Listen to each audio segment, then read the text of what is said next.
Hi everybody, it's Homesteader Wannabe here. Welcome to my journey of figuring out how to be a little more less dependent on our current institutions. Earlier this week, I grew my own mung bean sprouts in a jar. And today I'm going to try to make a meal out of it. I've made this meal before, but it didn't turn out exactly how I remember it, but I'll show you my journey, and my family more or less liked it anyway, so that works.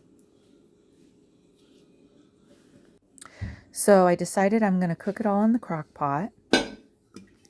Put a little avocado oil in there.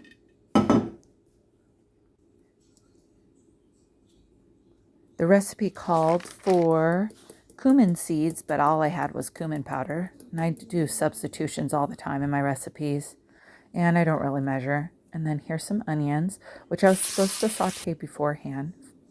I just forgot. Here's tomatoes from our garden. They're a little imperfect, but I needed a cup of that, and I put it in the crock pot.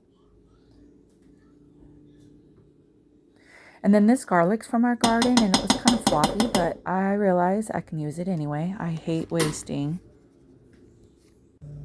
And I have a ginger plant growing in my windowsill. The recipe called for ginger root, but I felt like the plant was too young to harvest. So I used my ginger powder, my ground ginger, and I'm out. And I was supposed to measure, but who cares? And then this is coriander powder. I'm pretty sure it was unlabeled, but it smelled like it, so I'm using it. And then turmeric. And then, I don't know how to pronounce this, but garam masala. And I put a half teaspoon of that in there. And then some salt. 1 teaspoon. That's about a teaspoon, I think. And then I put my sprouts in there. And there it is. And I'm starting in the morning. Oh, I'm adding some water. And it's going to cook all day. Oh, and then it called for lime juice, but then I realized that the recipe said to put lime juice after it was done cooking. Oh, well, I'll just add some lime juice later.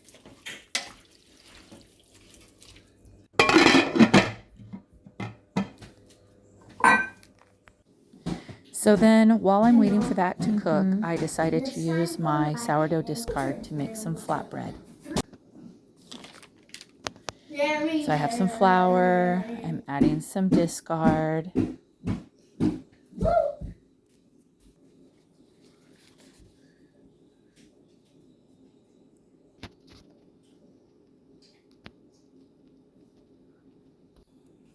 And then some salt. And then some water and some oil. It said to add it gradually, but I just add it. It turned out all right.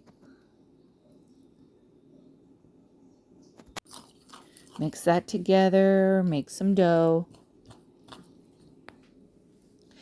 And then it says to put a cloth over it and let it rest for at least an hour. So that's what I did while I did some gardening, watched over my son. And then the recipe wanted me to take this dough and cut it in 6 chunks. I don't know if this is the right tool for it. I just bought that for my sourdough, and I'm using it, and it seemed to work. And then I used my rolling pin, and I rolled them out into just flatbread pieces. And I cooked it on my griddle. I'm supposed to cook it for like 6 minutes. I'm thinking I should have cooked it longer. I like that browning look to my flatbread, and I felt like it didn't really have that this time. Trash I left. And then I flip it over. And I keep doing that until all 6 doughs are made into flatbreads.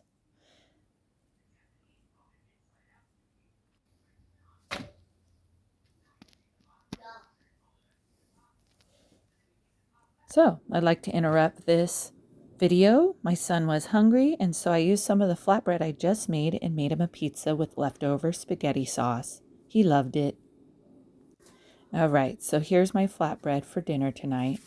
Gonna wrap it up in a paper towel and keep it on the counter. You're going to make it again.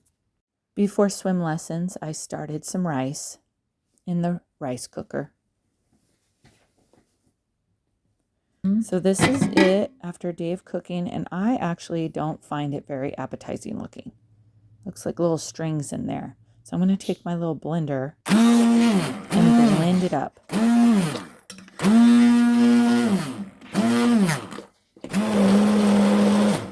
And then I felt it looked a little too runny. Maybe next time I won't add as much water or lime juice. So I could add lentils maybe to thicken it up, maybe some cream or yogurt. I decided to chop up some spinach and add it in there just to kind of bulk it up because I really didn't like how runny it was. So I'll let that kind of wilt in there and feel better about what I cooked all day for the family. And there it is, folks. Everyone seemed to like it. Thank you so much. Bye-bye.